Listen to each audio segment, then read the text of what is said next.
오늘의 말씀은 여호수아 4장 1절에서 14절 말씀입니다. 그 모든 백성이 요단을 건너가기를 마침에 여호와께서 여호수아에게 말씀하여 이르시되 백성의 각 지파에 한 사람씩 12사람을 택하고 그들에게 명령하여 이르기를 요단 가운데 제사장들의 발이 굳게 선 그곳에서 돌 12를 택하여 그것을 가져다가 오늘 밤 너희가 유숙할 그곳에 두게 하라 하시니라. 여호수아가 이스라엘 자손 중에서 각 지파에 한 사람씩 준비한 그 12사람을 불러 그들에게 이르되 요단 가운데로 들어가 너희 하나님 여호와의 궤 앞으로 가서 이스라엘 자손들의 지파 수대로 각기 돌 1개씩 가져다가 어깨에 매라. 이것이 너희 중에 표징이 되리라. 후일에 너희의 자손들이 물어 이르되 이 돌들은 무슨 뜻이냐 하거든 그들에게 이르기를 요단물이 여호와의 언약궤 앞에서 끊어졌나니 곧 언약궤가 요단을 건널 때에 요단물이 끊어졌으므로 이 돌들이 이스라엘 자손에게 영원히 기념이 되리라 하라 하니라. 이스라엘 자손들이 여호수아가 명령한 대로 행하되 여호와께서 여호수아에게 이르신 대로 이스라엘 자손들의 지파의 수를 따라 요단 가운데에서 돌 12를 택하여 자기들이 유숙할 곳으로 가져다가 거기에 두었더라. 여호수아가 또 요단 가운데 곧 언약궤를 맨 제사장들의 발이 선 곳에 돌 12를 세웠더니 오늘까지 거기에 있더라. 또 여호와께서 여호수아에게 명령하사 백성에게 말하게 하신 일, 곧 모세가 여호수아에게 명령한 일이 다 마치기까지 궤를 맨 제사장들이 요단 가운데에 서 있고 백성은 속히 건넜으며 모든 백성이 건너기를 마친 후에 여호와의 궤와 제사장들이 백성의 목전에서 건넜으며 르우벤 자손과 갓 자손과 므낫세 반지파는 모세가 그들에게 이른 것 같이 무장하고 이스라엘 자손들보다 앞서 건너갔으니 무장한 4만 명가량이 여호와 앞에서 건너가 싸우려고 여리고 평지에 이르니라. 그날에 여호와께서 모든 이스라엘의 목전에서 여호수아를 크게 하심에 그가 생존한 날 동안에 백성이 그를 두려워하기를 모세를 두려워하던 것 같이 하였더라. 아멘. 사랑하는 우리 대전명숙회 성도님들, 마른 땅의 축복으로 언제나 선하심에 인도하심을 받아 살아가는 복된 주님의 백성들 다 되실 수 있기를 간절히 소원합니다. 이스라엘 백성들이 드디어 요단강을 건너게 되었습니다. 우리가 3장에 요단강을 건넌 사건에 대해서 함께 나누었죠. 3장에 기록된 내용들은 이스라엘 백성들이 요단강을 건너기까지 굉장히 모든 스토리가 급박하게 긴장감이 느껴질 정도로 그렇게 빠른 스토리가 진행되는 것을 볼 수 있습니다. 그런데 4장에 와서 뭔가 이 스토리가 조금 느릿하게 진전되는 듯한 그런 느낌을 받습니다. 우리가 인생을 살면서 우리도 그럴 때가 있죠. 뭔가 나 혼자 멈춰 있는 것 같은 느낌이 들 때요. 나 혼자 뒤처져 있는 것 같고 아무것도 이루어지지 않고 진척되는 일은 없고 다른 사람들은 쭉쭉 치고 올라가고 있는데 나 혼자 멈춰 있는 것 같다라는 느낌을 받을 때가 있지 않습니까? 왜 하나님이 나에게 이런 시간을 허락하시는가? 우리가 이 시간들 속에서 하나님의 선하신 계획과 뜻을 발견할 수 있게 되기를 간절히 소원합니다. 하나님이 우리의 인생 가운데 반드시 넘치도록 은혜를 부어주시는 날이 오게 될 줄 믿습니다. 우리의 삶 가운데도 하나님의 풍성한 은혜로 채워주시는 날이 우리에게 오게 될 줄 믿습니다. 그럴 때 아무리 나에게 넘치도록 부어주셔도 감당할 수 있도록 축복의 무게를 견딜 수 있도록 흔들리지 않도록 이 멈춤의 시간을 통해서 하나님이 나를 준비하게 하시는구나. 여러분 이것을 꼭 깨달을 수 있게 되기를 간절히 소원합니다. 내가 진짜 믿음의 사람인지 아닌지, 내가 예수 안에 있는 사람인지 아닌지를 언제 알 수 있을까요?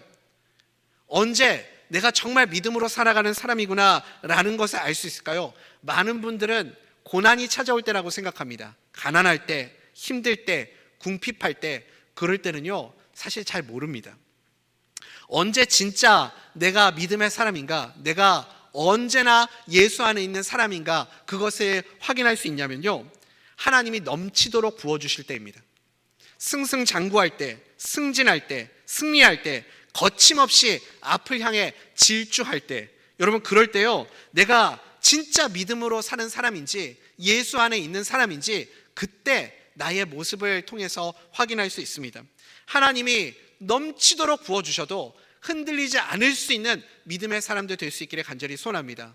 하나님이 우리에게 넘치도록 복을 주어도 그 축복 때문에 타락하고 변질되고 신앙을 잃어버리는 것이 아니라 축복의 무게를 견딜 수 있는 사람, 챔피언의 무게를 견딜 수 있는 믿음의 사람으로 살아갈 수 있는 하나님의 백성들 다 되시기를 간절히 소원합니다. 우리가 흔들리지 않으려면 중심이 바로 세워져 있어야 됩니다. 중심이 중요한 것 아니겠습니까? 지금 이 멈춤의 시간이라고 생각되는 이 시간들 속에서 우리는 무엇에 집중해야 하는가? 내 중심을 바로 세우는 시간을 잡아야 됩니다. 믿음의 중심이, 우리의 마음의 중심이 예수 그리스도의 십자가 위에 세워져서 흔들림 없이 믿음으로 앞을 향해 질주할 수 있는 그런 인생들 될 수 있기를 간절히 소원합니다. 지난 시간에 우리가 함께 나누었던 내용이 무엇입니까? 이스라엘 백성들이 여호수아 3장 4절 말씀을 통해서 하나님이 말씀하신 대로 뭐라고 말씀하셨죠? 너희가 이전에 이 길을 지나보지 못하였음이니라. 한 번도 가보지도 못했고 듣도 보도 못했던 그런 새로운 길로 하나님이 이스라엘 백성들을 이끌어 주십니다. 요단강이 갈라지고 지척지척거리는 진흙탕 길이 아니라 마른 땅의 축복으로 그렇게 하나님이 은혜의 길로 인도해 주셔서 이스라엘 백성들을 요단강을 건널 수 있도록 도와주셨습니다. 여러분 한번 생각해 보십시오. 내가 만약에 그 자리에 있었다고 한번 상상해 보십시오. 요단강이 갈라지는 기적과 마른 땅의 축복으로 그 요단강을 건너갔을 때의 그 감격과 그 흥분, 그 감동, 여러분 그럴 때 이스라엘 백성들이 어떤 마음이 들었겠어요?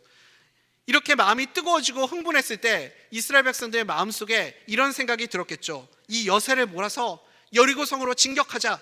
이 여세를 몰아서 우리 가나안 땅으로 들어가서 모든 백성들을 다 쳐부수자. 이런 마음들이 들지 않았겠습니까? 그런데 이렇게 사기가 하늘을 찌를 듯한 이런 순간에 하나님께서 마치 찬물을 끼얹듯이 이스라엘 백성들에게 뭐라고 말씀하십니까? 다시 너희들이 건너갔던 그 요단강으로 돌아가라. 다시 되돌아가라는 거예요. 왜요? 왜 요단강으로 돌아가라고 하는 걸까요? 그곳에 가서 그 마른 땅이 되어 있는 땅 가운데 거기에서 돌을 찾아서 각 지파마다 돌을 하나씩 집어서 그 돌들로 기념비를 세우라 이렇게 말씀하고 계십니다. 우리 조금 길지만 1절부터 5절까지 말씀 한번 쭉 읽어보도록 하겠습니다. 함께 읽겠습니다. 시작.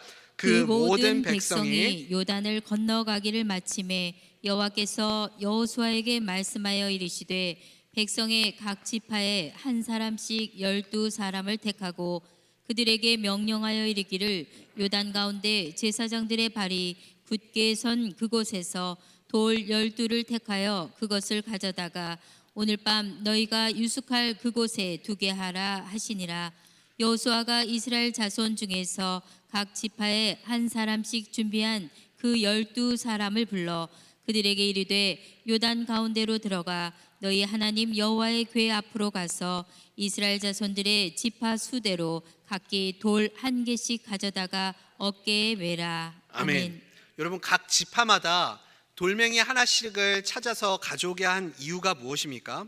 각 지파마다 돌멩이를 가져와서 기념비를 세우게 한 이유, 여러분들 주보를 보시면 지난주부터 우리 주보에 구역 공과가 나가고 있습니다. 특별히 우리 구역장님들, 교구장님들은 구역 공과를 보면서 오늘 말씀을 보시면서 답을 좀 찾아보시면 좋을 것 같아요.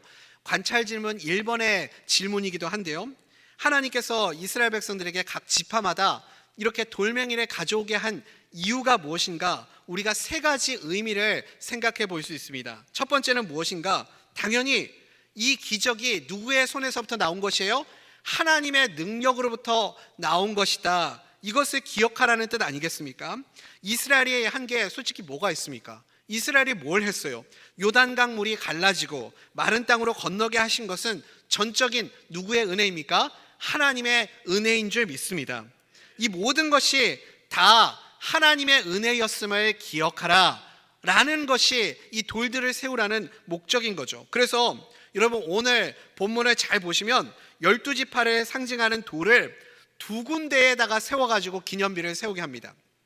우리 일부 예배 때는 성도님들이 예배 태도가 너무 좋으셔서 이 대답을 진짜 잘 하시더라고요. 정답을 딱딱 말씀하시던데 제가 여러분 퀴즈를 드리겠습니다. 자, 이스라엘의 지파가 몇 개라고 그랬죠? 12개죠. 그러면 각 지파마다 돌들을 하나씩 세우라고 하면 총 몇 개의 돌을 가져와야 될까요? 10개요? 12개요. 깜짝 놀랐습니다. 제가 자신 있게 누가 10개 이러셔가지고 12개요. 12개죠. 근데 두 군데다가 기념비를 세우라고 하는 거예요. 그러면 총 돌을 몇 개 가져와야 될까요? 너무 어려워요, 여러분? 24개죠. 이해가 되십니까? 각 지파마다 돌을 세워야 되는데 두 군데다가 기념비를 세우라고 했으니까 24개의 돌을 가져와야 되는 겁니다. 이게 이해가 안 되시는 분들은 없으시겠죠? 한 군데는 어디다가 세웠냐면 8절과 20절이죠. 강을 건넌 다음에, 요단강을 건넌 다음에 이스라엘의 진영이 있는 곳, 그곳을 어디라고 불렀습니까? 길갈이라고 불렀던 그 장소에다가 기념비를 세웠어요. 길갈은 굉장히 중요한 의미가 있는 장소죠. 여호수아가 언제나 일정을 마치고, 전쟁을 마치고, 하루 일과를 마치고 늘 복귀하고 돌아왔던 장소가 길갈입니다. 그래서 길갈은 굉장히 중요한 의미를 가지고 있는 장소이고요, 하나님의 은혜를 기억하는 장소가 바로 길갈이죠. 그곳에 기념비를 세우게 했습니다. 그리고 우리가 또 한 군데를 주목해 보아야 됩니다. 어디에다가 이 기념비를 세우게 했을까요? 길갈은 여호수아와 백성들이 늘 모여있는 장소고, 늘 거기에 그 기념비를 보면서 우리가 하나님의 은혜로 여기로 넘어왔지 기억할 수 있는 곳이 길갈인데, 어디에다가 또 돌들을 세우겠냐면 9절에 보니까 지금 제사장들이 언약궤를 메고 서 있는 곳, 그곳이 어디예요? 강 한복판입니다.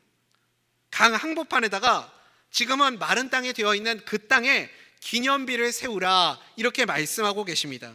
그래서 각각 12개씩 총 24개의 기념비를 강 한복판과 그리고 길갈에 세우게 했습니다. 그러면 한번 여러분 생각해 보십시오. 길갈에 있는 그 돌들은 시간이 지나도 그 자리에 있겠지만, 지금 강 한복판에 세워놨던 기념비들은 다시 이제 강물이 덮이게 되면 어떻게 그 돌들이 보일까요? 안 보일까요? 돌들이 당연히 안 보이겠죠. 그러면 하나님은 왜 보이지 않는 그 강 한복판에다가 이 기념비를 세우라고 말씀하셨을까요? 이 돌들을 세우게 하신 것은 요단강 도하 사건을 직접 체험한 세대, 직접 그 강을 건너갔었던 그 세대들만을 위해서 하나님이 세우게 하신 기념비입니다. 무엇을 위해서요? 하나님이 너희들을 마른 땅의 축복으로 건너게 하셨다. 하나님의 은혜로만 너희들이 이 땅을 건널 수 있었다. 이것을 기억하라. 그리고 또 너희들에게 은혜 베풀어 주시고 기적을 주신 그 하나님, 마른 땅에 축복을 주신 그 하나님이 앞으로 이후에 있을 이 가나안 정복 전쟁 가운데서도 너희와 함께 할 것이다. 이것을 너희들이 기억하라 라는 의미로 이 기념비를 세우게 하신 것이죠. 사랑하는 우리 대자매 속의 성도님들, 우리가 하나님의 은혜를 늘 기억하는 자들 되기를 간절히 소원합니다. 우리가 하나님의 은혜를 잊어버리면 우리는 아무 힘이 없는 자들입니다. 어저께죠. 지난주까지 우리가 비전트리 여름 사역을 은혜 가운데 잘 마치게 되었습니다. 영아부부터 시작해서 유아부, 유치부, 초등 1, 2, 3부, 그리고 중고등부, 청년부에 이르기까지 우리가 여름 사역을 바쁘고 분주하게 매주마다 그렇게 이어왔습니다. 우리 자녀들이요, 이 여름 사역을 통해서 큰 하나님의 은혜를 경험하고 또 변화받고 성령 충만함을 받고 은혜로 살아가는 자녀들 된 줄 믿습니다. 이제는 누구 차례입니까? 우리 차례예요. 우리 차례. 우리 믿음의 1세대들, 신앙의 선배들이 우리 자녀들 앞에서 아름다운 신앙의 본이 되기를 간절히 소원합니다. 우리가 부끄럽지 않은 신앙의 본을 보여줄 수 있는 그런 신앙의 1세대들이 되기를 소원합니다. 왜 강 한복판에 이 기념비를 세우라 하셨는가? 오롯이 우리만을 위해서요. 믿음의 1세대들만을 위해서 하나님이 강 한복판에 기념비를 세우게 하신 거예요. 너희가 그 은혜를 잊어서는 안 된다. 너희가 그 은혜의 강줄기가 되어줘야 한다. 그래서 하나님이 너희에게 베풀어 주신 기적의 역사, 은혜들을 기억하며 다음 세대들에게 전수해 줄 수 있고 물려줄 수 있고 신앙의 본이 될 수 있는 그런 믿음의 세대들이 되어야 한다. 이것을 하나님이 1세대들에게 보여주시기 위해서, 그 메시지를 주시기 위해서 강 한복판에 기념비를 세우게 하셨습니다. 사랑하는 우리 대전역 속의 성도님들, 우리가 하나님의 은혜를 기억하는 자들 되기를 간절히 소원합니다. 신앙의 아름다운 본이 되어주는 우리 모든 성도님들 되시기를 간절히 소원합니다. 예배에 뜨거움이 있고 그리고 기도 시간마다 성령의 불이 활활 타오르는 우리 교회가 되기를 간절히 소원합니다. 우리에게 베풀어 주신 하나님의 은혜, 여기까지 인도하여 주신 하나님의 은혜, 이 자리에 모여 예배하게 하신 그 은혜를 기억하게 될 때 우리는 언제나 하나님의 은혜 안에 머무는 삶을 살아가는 하나님의 백성들 다 될 줄 믿습니다. 우리가 그 1세대들이 되어야 되겠죠. 자녀들에게 먼저 신앙의 본이 되고 아름다운 신앙의 자세를 보여줄 수 있는 그런 하나님의 사람들로 살아가는 우리 모두가 되기를 간절히 소원합니다. 두 번째, 이 기념비를 세우게 하신 목적이 무엇입니까?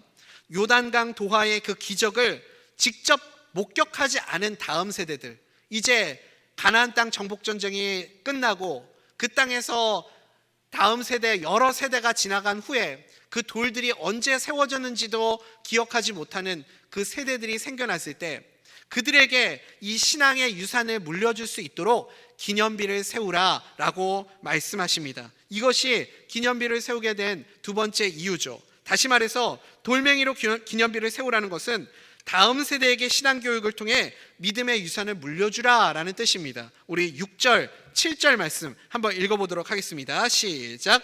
이것이 너희 중에 표징이 되리라. 후일에 너희의 자손들이 물어 이르되 이 돌들은 무슨 뜻이냐 하거든 그들에게 이르기를 요단물이 여호와의 언약궤 앞에서 끊어졌나니 곧 언약궤가 요단을 건널 때에 요단물이 끊어졌으므로 이 돌들이 이스라엘 자손에게 영원히 기념이 되리라 하니라. 아멘. 나중에 시간이 한참 지난 다음에 자손들이 물어볼 건 아닙니까? 할아버지, 할머니, 저기 있는 저 돌들은 도대체 뭐예요? 왜 각 지파마다 저렇게 12개의 돌을 세워놨어요? 물어볼 때 대답할 수 있어야 되겠죠. 하나님의 은혜로 우리가 저 마른 땅의 축복으로 요단강을 건너서 그래서 이 땅을 차지하고 살 수 있게 되었단다. 설명해 줄 수 있어야 되지 않겠습니까? 모르겠다 나도 저게 어디서부터 생겨난 건지 그냥 언제부터 있었는지 모르겠다 하면서 얼버무리고 넘어가면 안 되겠죠. 하나님의 은혜를 기억하고 그리고 다음 세대에게 신앙의 유산을 전수해 주기 위해서 그래서 이 기념비를 세우게 하셨습니다. 마지막 세 번째, 돌들을 세우신 목적이 무엇인가? 다음 세대들뿐만 아니라 이 돌들을 바라보는 모든 사람들이요. 그러니까 누구죠? 이방 족속과 모든 세대의 사람들에게 살아계신 하나님을 증거하라는 목적입니다. 우리 24절 말씀 한번 읽어보도록 하겠습니다. 시작. 이는 땅의 모든 백성에게 여호와의 손이 강하신 것을 알게 하며 너희가 너희의 하나님 여호와를 항상 경외하게 하려 하심이라 하라. 아멘. 아멘. 이 땅의 모든 백성에게 알게 하라. 이것이 기념비를 세운 목적입니다. 이스라엘 백성들뿐만 아니라 그 다음 세대들뿐만 아니라 이 기념비를 바라보는 모든 백성들과 모든 세대들을 위해서 이 기념비를 세우라 그렇게 말씀하고 있습니다. 무엇을 알게 하라는 거죠? 건널 수 없는 강물과 인생의 장애물을 만나게 될 때 이 강을 건널 수 있는 유일한 방법이 무엇인가? 하나님의 약속의 말씀을 붙잡고 하나님의 은혜를 구하는 자들만 이 강물을 마른 땅의 축복으로 건너갈 수 있다. 이것을 보여주시는 그림이죠. 그러니까 한마디로 말해서요, 이 요단강 도하 후에 기념비를 세운 목적 세 가지를 말씀드렸죠. 건넌 1세대들, 본인들을 위해서, 자손들을 위해서, 그리고 모든 족속들과 세대들을 위해서. 다시 말하면요, 이 기념비를 세우게 하신 것은 무엇이냐면 믿음의 공식을 우리에게 가르쳐 주신 겁니다. 믿음의 공식이요. 여러분, 우리가 수학 문제 풀 때 공식을 모르면 수학 문제를 풀어낼 수가 없잖아요. 그렇죠, 여러분?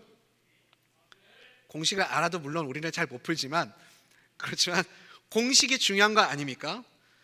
근데 우리 인생 가운데도요, 이런 내 힘으로 내 능력으로 건너지 못하는 인생의 장애물을 만날 때가 있습니다. 요단강을 만날 때가 있어요. 그럴 때 우리가 이 강을 어떻게 건너가야 하는가? 하나님이 우리에게 가르쳐 주신 방법이에요. 내가 너에게 믿음의 공식을 가르쳐 줬지? 그래서 이스라엘 백성들도 그 다음 세대들도, 아니 그 기념비를 바라보는 모든 족속들과 모든 세대들도 그 기념비를 기억하면서 무엇을 기억하라? 하나님의 은혜를 기억하라. 그리고 하나님의 말씀을 붙잡고 순종할 때 하나님의 기적의 역사가 너희의 삶 가운데 나타난다. 이 믿음의 공식을 너네들도 사용하라는 겁니다. 우리도 사용하라는 거예요. 그러면 우리가 이 믿음의 공식을 붙잡고 우리도 그대로 우리의 삶 가운데 적용하게 될 때 요단강 도하의 기적, 마른 땅의 축복을 누리는 하나님의 백성들로 살아가게 될 줄 믿습니다. 기념비를 세우게 하신 것이 결국은 하나님의 은혜를 기억하라 라는 의미로 돌들을 세운 것 아닙니까? 그리고 누구든지 그 어떤 사람이든지 이 기념비를 바라보면서 하나님의 은혜를 생각하고 또 약속을 붙잡으면 각각의 인생마다 찾아오는 이 요단강이라는 장애물을 건너고 하나님의 일하심을 보게 된다는 것 아니겠습니까? 그래서 오늘 본문에서 누가 그렇게 삶의 이 은혜의 공식에 그대로 대입해서 축복의 삶으로, 존귀한 삶으로 그렇게 살아가게 되었는가, 그 실예를 우리에게 보여주고 있습니다. 믿음의 공식이라고 그랬잖아요. 그러면 실제로 그렇게 존귀한 자가 된 예를 하나님이 우리에게 보여주셔야 되는 거죠. 그래서 친절하게 하나님이 우리에게 봐라, 이 믿음의 공식을 그대로 대입했더니 존귀한 자가 되고 높임받고 하나님이 이렇게 사용하시는 인생이 되지 않느냐, 우리에게 보여주고 있는 사람들이 있습니다. 우리에게 멈춰있는 시간처럼 보이는 시간들이 있죠. 다른 사람들보다 뒤처져 있다고 생각되고 실패했고 소망이 없다고 생각되는 순간들이 있습니다. 그런데 여러분, 언제 우리 인생 가운데 반전이 일어나고 다시 도약이 생겨나고 하는 줄 아십니까? 하나님의 은혜를 기억하고 약속의 말씀을 붙잡을 때요. 그 약속의 말씀을 붙잡고 믿음으로 앞장서서 선봉대에 서게 될 때, 그럴 때 우리의 삶 가운데 반전의 역사가 나타나게 될 줄 믿습니다. 아무리 돌멩이와 같이 볼품없는 인생이라고 할지라도 요단강 도하의 기적을 기념했던 그 기념비와 같이 존귀한 의미 있는 기념비가 되듯이 가치 있고 의미 있는 인생으로 하나님이 변화시켜 주시는 그런 은혜를 우리가 누리게 될 줄 믿습니다. 요단강을 건너갈 때 누가 가장 앞장섰을까요? 누가 요단강을 건너갈 때 제일 앞에 섰습니까? 당연히 제사장들이 앞에 섰었죠. 언약궤를 짊어매고 그리고 강물에 먼저 발을 담그고 요단강 안으로 들어가게 됩니다. 그런데요, 제사장들은요 제일 먼저 들어가기는 했지만 백성들이 다 건너갈 때까지, 그래서 제사장들이 강 한복판에 딱 서게 될 때 강물이 갈라지고 그리고 마른 땅이 생겨나지 않았습니까? 그래서 이스라엘 백성들은요 그 마른 땅으로 쭉 건너가게 되었어요. 이스라엘 백성들이 다 건너가고 난 다음에 제사장들은 다시 언약궤를 짊어지고 그리고 강물을 빠져나오게 되죠. 그럴 때 다시 강물이 덮이게 되었습니다. 그래서 이 제사장과 언약궤를 짊어진 제사장들은 앞에 서기는 했지만 강을 건너가지는 않았어요. 맨 먼저 건너가지는 않았어요. 오늘 가장 큰 반전은 무엇이냐면 모두의 예상을 깨고 아무도 예상하지 못했던 전혀 의외의 인물들이 선봉대에 서서 이 요단강을 건너가는 것을 볼 수 있습니다. 군사적 의미에서요, 사실상 무기를 들고 선두에 섰던 지파가 어떤 지파입니까? 우리가 생각할 때는 항상 선봉대에 섰던 지파, 앞장섰던 지파 하면 생각나는 지파가 어디예요? 유다 지파죠. 유다가 제일 앞에 섰든지 아니면 제사장 지파인 레위 지파가 앞에 섰든지 그렇게 생각하지 않습니까? 그런데 아무도 예상하지 못했던 전혀 의외의 세 지파가 지금 앞장서서 그 요단강을 건너가고 있습니다. 누구냐면 르우벤, 갓, 므낫세 중에 절반, 르우벤, 갓, 므낫세 반 지파가 지금 앞장섰습니다. 이것이 반전이라면 반전 아니겠습니까? 우리가 생각할 때는 유다와 레위가 앞에 서야 되는데 어떻게 전혀 다른 이 세 지파가 앞에 서게 되었을까요? 우리 그 말씀 한번 보겠습니다. 12절과 13절입니다. 함께 읽겠습니다. 시작. 루벤 자손과 갓 자손과 므낫세 반 지파는 모세가 그들에게 이른 것 같이 무장하고 이스라엘 자손들보다 앞서 건너갔으니 무장한 4만 명 가량이 여호와 앞에서 건너가 싸우려고 여리고 평지에 이르니라. 아멘. 아멘. 여러분, 르우벤, 갓, 므낫세 반 지파는 어떤 지파였습니까? 여러분들이 잘 아시는 대로요, 요단강을 건너가기 전에 이스라엘 백성들이 어디에 머물고 있었냐면 모압 앞 평지에, 모압 땅 평지에 머무르고 있었습니다.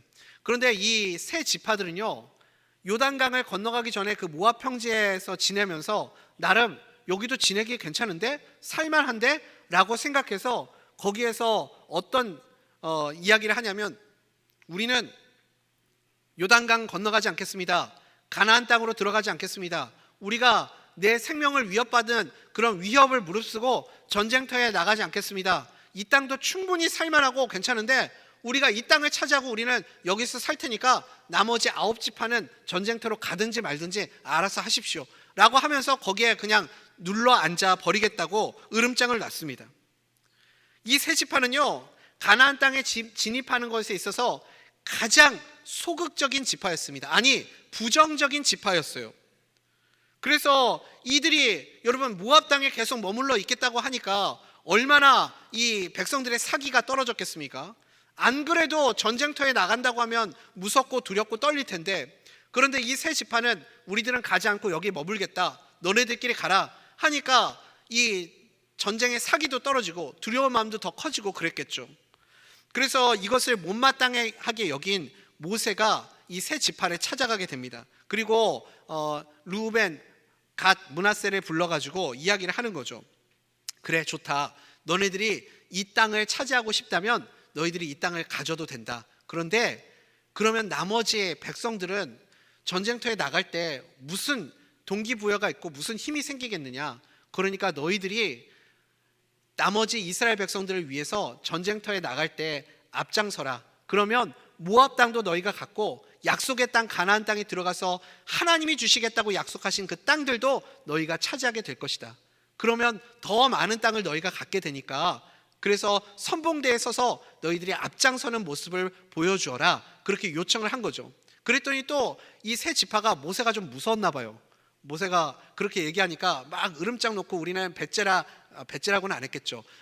나는 안 들어간다 막 그렇게 했던 이 세 지파가 또 언제 그랬냐는 듯이 순한 양처럼 그러겠다고 그렇게 약속을 했습니다. 문제는 무엇이냐면 모세가 죽었어요. 지금 모세는 없습니다. 이제 모세를 이어서 뒤에 여호수아가 이스라엘 백성들을 이끄는 리더가 되었습니다. 그런데 여호수아는요, 모세만큼 그렇게 백성들에게 전폭적인 지지를 받고 있었던 상황이 아니었어요. 백성들이 생각할 때도 이 모세만 못한데 모세만큼 우리를 잘 이끌어줄 수 있을까? 그렇게 의혹이 있는, 아직은 리더십을 인정받지 못하는 그런 리더였습니다. 그런 상황 가운데 여호수아도 두렵고 떨리니까 하나님 앞에 나가서 기도했죠. 하나님, 나 이거 못할 것 같은데요, 자신 없는데요. 그랬더니 여호수아 1장에서 하나님이 여호수아에게 말씀하시잖아요. 너는 마음을 강하고 담대하게 먹어라. 하나님의 말씀을 붙잡고 좌로나 우로나 치우치지 말고 말씀대로만 살아가면 내가 너와 함께 할 것이다. 그렇게 모세를 격려하고 하나님이 힘을 주십니다. 그 말씀을 듣고 모세가 아니죠, 죄송합니다. 여호수아죠. 여호수아가 하나님의 격려와 말씀을 통해서 다시 한번 힘을 얻고 제일 먼저 찾아간 지파가 누구냐면 이 세 지파예요. 르우벤, 갓, 므낫세 지파를 찾아갑니다. 그리고 가서 그들에게 똑같이 격려를 하는 거죠. 내가 하나님의 말씀을 받았습니다. 너는 마음을 강하게 하고 담대히 하라 라는 말씀을 받았습니다. 여러분들도 모세와 약속했었던 그 약속을 기억하지 않습니까? 이 여리고성을, 요단강을 건너가서 여리고성 전쟁을 하게 될 때 여러분들이 맨 앞에 선봉대에 서서 같이 싸워 주십시오. 모세와 약속했었던 그 약속을 지켜주십시오. 그렇게 요청을 해요. 그러면 이 르우벤, 갓, 므낫세 이 세 지파는요, 모세와 했었던 약속이기 때문에 사실상 약속을 한 당사자가 죽어서 이 약속의 효력이 무효가 됐다고 주장해도 할 말은 없죠. 내가 당신하고 약속했습니까? 모세하고 약속했지. 그런데 모세도 없는 바닥에 우리한테 왜 그런 무리한 요구를 합니까? 이렇게 주장해도 사실상 할 말이 없어요. 근데 이 세 지파가 또 감동을 받았는지 어쨌는지 그렇게 하겠다고 그렇게 대답을 합니다. 물론 그렇게 하겠다고 대답을 하고 약속을 안 지킬 수도 있어요. 우리가 그런 경험 많이 하지 않습니까?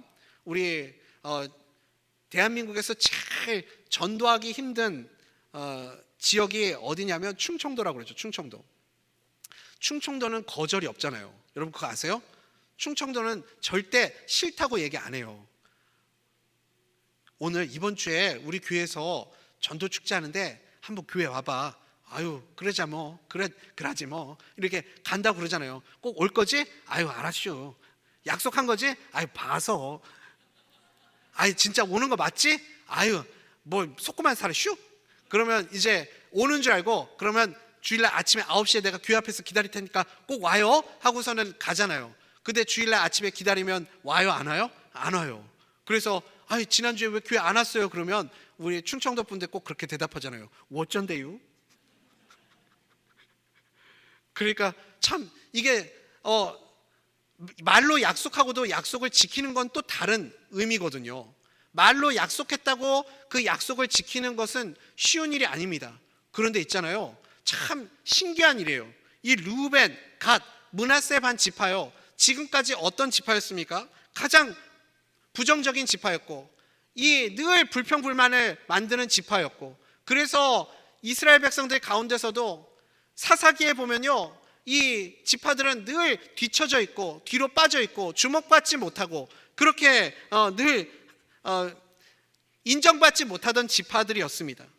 그런데 이 지파가 지금 적극적으로 앞장서서 선두에 서 있습니다. 아무도 예상하지 못했던 이 세 지파가 앞장서서 선봉대에 서서 요단강을 건너가고 있습니다. 그러면서 이 선두에 서서 요단강을 건너가게 될 때 이 믿음의 공식을 붙잡고 아무도 주목받지 않고 아무에게도 인정받지 못했던 이 세 지파가 하나님의 말씀에 순종해서 앞장서서 믿음의 발걸음을 내디디게 될 때 그들을 다시 영광스러운 축복의 가문으로 하나님이 만들어주시는 것을 보게 됩니다. 저는 이것이 오늘 하나님이 우리에게 주시는 말씀이라고 믿습니다. 이 세 지파를 위대하게 만든 능력이 여러분 어디에 있습니까? 순종의 힘입니다. 순종의 힘이요. 여러분 순종의 능력이 있음을 믿으시기 바랍니다. 우리 청년들은 스펙을 굉장히 중요하게 여기지 않습니까?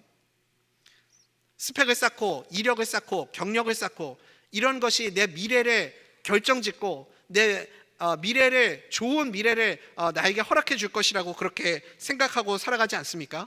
그런데 아무리 스펙이 많아도, 가진 것이 많아도, 스펙을 쌓아도 순종이 없는 인생은 무너지게 되어 있습니다. 마지막이 비참할 수밖에 없습니다. 성경의 가장 대표적인 사람이 가룟 유다 아닙니까? 요한복음 12장에 보면 예수님이 십자가에 달리시기 전에 한 여인이 옥합을 깨트려서 그 향유를 깨트려 그것을 머리카락으로, 자신의 머리카락으로 예수님의 발을 닦는 그 사건이 기록되어 있습니다. 그래서 그 향기가 온 방에 가득하게 되죠. 그 모습을 못마땅하게 여기며 그렇게 인상을 찌푸리고 있었던 한 사람이 있었습니다. 그 사람이 누구입니까? 가룟 유다입니다. 가룟 유다가 자기는 하나님의 그 재정을 도둑질하는 도둑이면서, 그러면서 그 여인이 깨트린 옥합을 바라보면서 뭐라고 말을 합니까? 요한복음 12장 5절에 이렇게 말합니다. 이 향유를 어찌하여 300데나리온에 팔아 가난한 자들에게 주지 아니하였느냐? 이렇게 말하고 있습니다. 참 냉철한 판단력 아닙니까? 제가 가끔 우리 성도님들에게 냉철한 분석력이십니다, 냉철한 판단력이십니다, 이렇게 말씀드릴 때가 있어요. 칭찬이 아니에요, 여러분. 유다가 하는 이 부정적인 말, 냉철한 판단력, 냉철한 분석력, 이것 때문에 여러분 이 부정적인 말들이 얼마나 많은 사람들에게 영향이 가는지 모릅니다. 유다가 이 말을 할 때요, 아무 생각 없이 앉아 있었던 제자들, 그 말을 듣고 있었던 제자들조차도 유다의 말을 들으면서 고개를 끄덕였던 것 같습니다. 여러분 언제나 불평과 부정적인 말들, 냉철한 판단력으로 말하는 그 말들은요, 전염성이 있습니다. 이 사건과 관련해서 예수님이 뭐라고 말씀하십니까? 요한복음 12장 8절에서 예수님이 제자들에게 이렇게 말씀합니다. 가난한 자들은 항상 너희와 함께 있거니와 나는 항상 있지 아니하리라 하시니라. 가난한 자들은 항상 누구와 있다고요? 너와, 가룟 유다 너와가 아니라요, 네 말을 들은 모두들 너희와 함께 있다. 예수님이 그렇게 말씀하십니다. 그러니까요, 지금 가룟 유다의 말을 듣고 고개를 끄덕이고 있는 제자들 모두가 다 가룟 유다와 똑같은 자들이라 라는 말씀입니다. 결국 여러분 가룟 유다의 결말을 우리가 잘 알고 있지 않습니까? 가룟 유다의 끝이 얼마나 비극적이고 얼마나 불행하고 비참한지를 우리가 알지 않습니까? 가장 제자들 중에 똑똑하고 가장 많이 배우고 가장 많은 스펙을 쌓고 그리고 가장 세련된 도시 출신의 사람이었던 그 가룟 유다, 마지막에 어떻게 되었습니까? 아무리 스펙을 많이 쌓아도 순종이 없는 인생은 이렇게 마지막이 비참해지는 것을 우리가 보게 됩니다. 이스라엘 지파들 중에서요, 제일 부정적인 지파가 어디였다고요? 루벤, 갓, 므낫세 지파였습니다. 이 지파들은 포기한 지파였어요. 나머지 9지파들도 루벤, 갓, 므낫세 지파에게는 기대하는 마음도 없었습니다.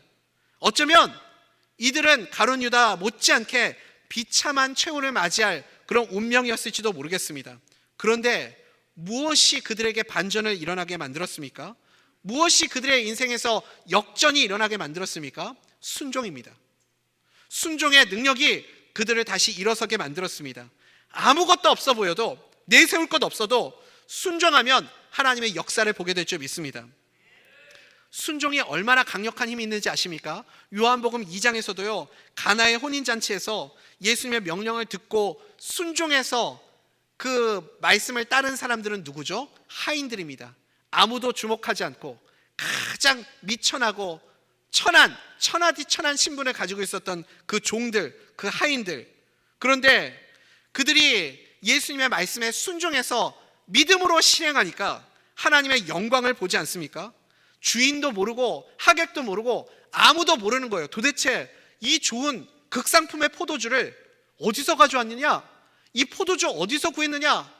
다른 집들은 잔치집에 처음에는 좋은 포도주를 내도 시간이 지나면 슬그머니 안 좋은 포도주를 취할 때쯤에는 꺼내는데, 도대체 이 집은 시간이 지나면 지날수록 어떻게 이런 좋은 포도주를 가져올 수 있느냐? 이 좋은 포도주가 어디에서 나왔느냐? 주인도 몰라요. 아무도 모릅니다. 그런데 누구만 알아요? 물떠온 하인만 알더라. 물떠온 하인만 알더라. 순종한 자들에게만 이런 능력이 임하게 되는 줄 믿습니다. 그리고 오늘 본문에서도요, 믿음으로 순종했을 때 이 믿음의 공식을 가지고 하나님의 말씀을 붙잡고 하나님의 은혜를 기억하며 믿음의 발걸음을 내디딜 때 존귀한 삶으로 큰 인생으로 바꿔주신 사람이 한 사람 더 나옵니다. 우리 하나님은 참 친절하신 분이세요.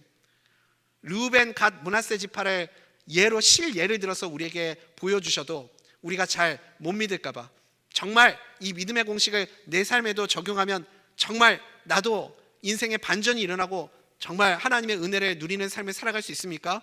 의심하는 자들을 위해서 한 사람을 더 실예로 보여주십니다. 제발 좀 믿으라는 거예요. 제발 좀 이 공식을 가지고 살아가라는 겁니다. 그 사람이 누구죠?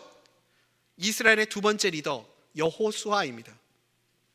여러분, 언제 여호수아에게 이 리더십의 권위가 주어지는지 아십니까?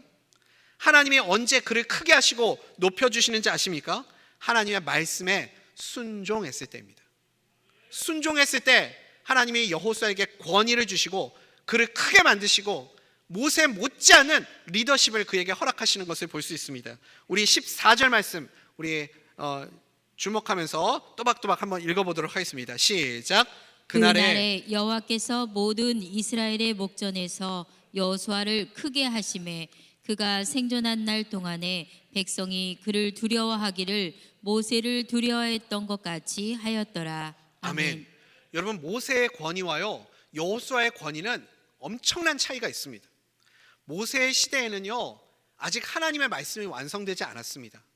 모세를 통해서 하나님이 창출 레민신 이 모세 오경을 기록하게 하지 않으셨습니까? 그러니까 모세 시대에는요 아직 하나님의 말씀이 없었어요. 율법이 모세를 통해서 율법이 주어졌잖아요. 그러니까요 그 말은 무슨 뜻이냐면 모세의 말은 곧 하나님의 말씀과 같았습니다. 그래서 모세에게 주어진 권위는요 절대적인 권위였어요. 감히 함부로 어느 누구도 범접할 수 없는 절대적인 권위를 가지고 있었습니다. 그런데 이제 여호수아에게 리더십이 이양이 되었습니다. 여호수아의 시대에는요 모세의 시대와는 완전히 상황이 다릅니다. 어떤 것이 다릅니까? 모세의 시대에는 하나님의 말씀이 없었잖아요. 그런데 여호수아의 시대에는요 하나님의 말씀이 있어요. 창출 레민신 이 하나님의 모세 오경 율법이 주어져 있습니다. 그래서요 하나님이 일하시는 방법도 다릅니다. 모세를 통해서 홍해 바다를 건너게 하신 방법과 여호수아를 통해서 요단강을 건너게 하신 방법이 완전히 다르다고요.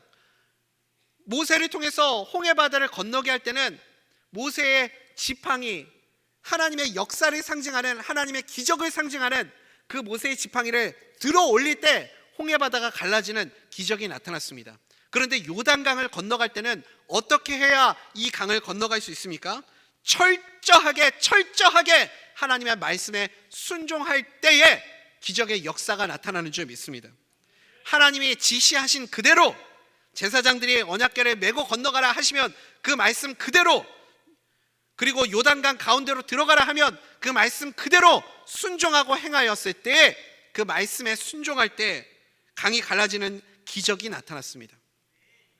그러므로 사랑하는 우리 대전명석의 성도님들, 여호수아의 권위가 어디에서 주어졌어요? 하나님의 말씀에 순종함에서 여호수아의 권위가 주어졌음을 믿으시기 바랍니다. 이제 말씀 맺겠습니다. 사랑하는 우리 성도님들, 여러분들은 지금 어떤 시간을 지나가고 계십니까? 혹 멈춰있는 것 같은, 다른 사람들은 다 승승장구하고 잘 나가고 앞질러 가는데 나 혼자 뒤처지는 것 같고 멈춰있는 것 같고 아무것도 되는 것은 없고 그렇게 막막하고 답답한 그런 상황 가운데 계신 성도님들 계십니까? 아니면 이제는 그런 시간들마저 지나가고 의욕도 사라지고 기대감도 사라지고 소망도 없고 르우벤처럼, 갓처럼, 그리고 므낫세 반 지파처럼 나는 그냥 아무것도 하지 않을래, 나는 더 이상 도전하고 싶은 마음도 없어, 나는 그냥 이대로 눌러앉아 있을 거야, 이렇게 생각하면서 주저앉아 계시는 성도님들 계십니까? 하나님은 오늘 우리에게 무엇을 말씀하십니까? 일어나 네가 서 있는 곳에 기념비를 세우라. 너는 지금 일어나서 너가 서 있는 그곳에 기념비를 세우라 말씀하고 계십니다. 무슨 뜻이죠? 여기까지 인도하신 하나님의 은혜를 기억하라. 내가 너를 붙잡고 너희 가정과 함께하고 너희 삶 가운데 함께했던 그 은혜를 기억하라. 그리고 너에게 주어진 그 하나님의 말씀, 약속의 말씀을 붙잡고 믿음으로 나아가라 말씀하고 있습니다.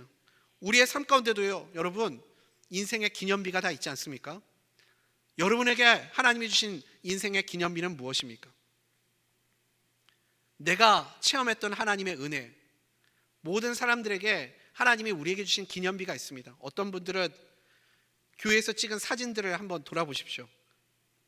임직식 때 받았던 그 사진들, 임직패, 세례증서, 다 기념비 아니에요, 여러분? 함께 교구 우리 구역 식구들과 모여서 함께 나누었던 시간들 속에 우리가 누렸던 모든 것들, 그 기억에 추억에 담긴 모든 물건들, 함께 나누었던 구역 예배 공과 교재, 자료, 내가 썼던 그 글들, 하나님 앞에 드렸던 기도문들, 여러분 그것들을 혹시 지금도 가지고 계십니까? 그리고 그것들을 다시 한번 돌아보시기 바랍니다. 하나님이 여러분들에게 주신 기념비입니다. 왜 그 기념비를 주셨습니까? 은혜를 잊지 말아라. 너를 여기까지 인도한 하나님의 은혜를 기억하라. 너가 그때 그 받았던 그 감동, 그 뜨거움, 임직 받으면서 너 그렇게 뜨거워지고 눈물 나고 가슴이 뭉클해졌던 그 기억들을 기억하지 않느냐? 그 은혜를 너 잊지 말아라. 세례 받을 때 너 찌릿찌릿하게 그 하나님의 은혜가, 성령님의 역사가 너 가운데 임했던 그 순간을 너 기억하지 않느냐? 그 순간을 다시 기억하라. 하나님이 우리에게 말씀하십니다. 여기까지 인도하신 그 하나님의 은혜를 기억하고 순종함으로 여호수아와 같이 그렇게 믿음으로 나아갈 수 있는 우리 성도님들 되시기를 간절히 소원합니다. 내 삶에 찾아오는 여러 가지 고난과 실패로 우리의 영과 육이 지치고 피곤하여서 일어나지 못하고 앞으로 나아가지 못하고 계시는 성도님들 계십니까? 다시 한번 믿음의 날개를 활짝 펴고 순종함으로 날아오를 수 있기를 간절히 소원합니다. 여호수아를 본받아 우리도 앞으로 나아갑시다. 여호수아처럼 믿음의 발걸음을 내디딥시다. 부족하고 볼품없고 비참하고 아무것도 아닌 자라고 여겨질지라도 순종함으로 나아가면 하나님이 우리를 높여주시고 크게 하시고 그리고 존귀한 자로 만들어주실 줄 믿습니다. 어떤 고난과 어려움이 닥쳐와도 주님과 함께 주님의 손을 붙잡고 날아오를 수 있는, 비상할 수 있는 하나님의 사람들 되시기를 바랍니다. 주저앉아 있지 마십시오. 포기하지 마십시오. 다시 일어서십시오. 말씀을 붙잡고 순종함으로 나아가시기 바랍니다. 눈물로 씨를 뿌리는 자에게 반드시 기쁨으로 단을 거두게 되는 은혜가 우리 가운데 있게 될 줄 믿습니다. 그 마른 땅의 축복으로 우리를 인도해 주실 하나님을 바라보며 오늘도 주님과 함께 여호수아를 본받아 힘차게 전진하는 우리 모든 성도님들 되시기를 간절히 소원합니다.